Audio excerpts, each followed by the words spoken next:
এই ফরিদা পারভিন যিনি কিংবদন্তি একজন লালন গায়িকা, যাকে সবাই আমরা লালন সম্রাজ্ঞী বলে জানি, তার আত্মার প্রতি শ্রদ্ধা নিবেদন করছি। যারা তার ভক্ত, যারা তার গান শুনে সবসময় তাকে সঙ্গে ছিলেন, তাকে অনুপ্রাণিত করেছেন, সেই ছোট থেকে আজ পর্যন্ত তিনি পরিণত বয়সে তিনি জনপ্রিয় ছিলেন। দেশনেত্রী বেগম খালেদা জিয়া, চেয়ারপারসন বেগম বিএনপির ভারপ্রাপ্ত চেয়ারম্যান জনাব তারেক রহমান, মহাসচিব মির্জা ফখরুল ইসলাম আলমগীর এবং আমি সাংস্কৃতিক বিষয়ক সম্পাদক বিএনপি আশরাফুদ্দিন আহমেদ উজ্জ্বল, সবাই তার আত্মার প্রতি শ্রদ্ধা নিবেদন করছি এবং আমরা এই দোয়াই আল্লাহর দরবারে করছি যে তার জানা অজানা সকল গুনাহ আল্লাহ তাআলা মাফ করে দিয়ে তাকে যেন বেহেশত নসিব করেন। শূন্যতা তো অবশ্যই হবে, কারণ এই সব গুণী শিল্পীরা যুগে যুগে আসেন, শতাব্দীতে একজন আসেন, সুতরাং তাদের শূন্যতা হবে।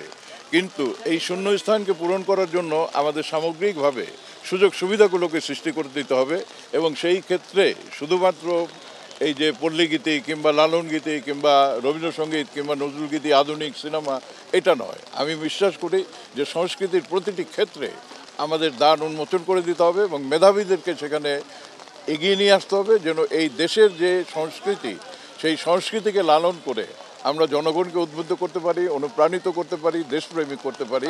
আজকে তার মৃত্যুতে এই বর্ষণসিক্ত এই দিনে প্রকৃতিও কাঁদছে, আমরাও কাঁদছি। অর্থাৎ প্রকৃতি যে তাকে ভালোবাসত এটি তার প্রমাণ। এখন লালনের গান মানেই ফরিদা পারভিন, ফরিদা পারভিন মানেই লালনের গান। আমি কি যে বলবো, কি অপূরণীয় যে তার চলে যাওয়ার বিষয়টা। আসলে ফরিদা পারভিন একজনই, আর সৃষ্টি হবে না।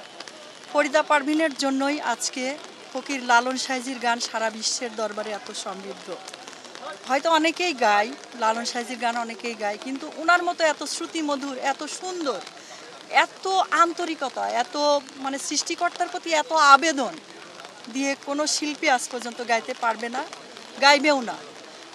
আমরা চেষ্টা করি ওনার মতো না, ওনার সুরে গাওয়ার জন্য। আজকে আমাদের সঙ্গীত অঙ্গনে যে একটা বিশাল ক্ষতি হয়ে গেল, সেটা অপূরণীয়।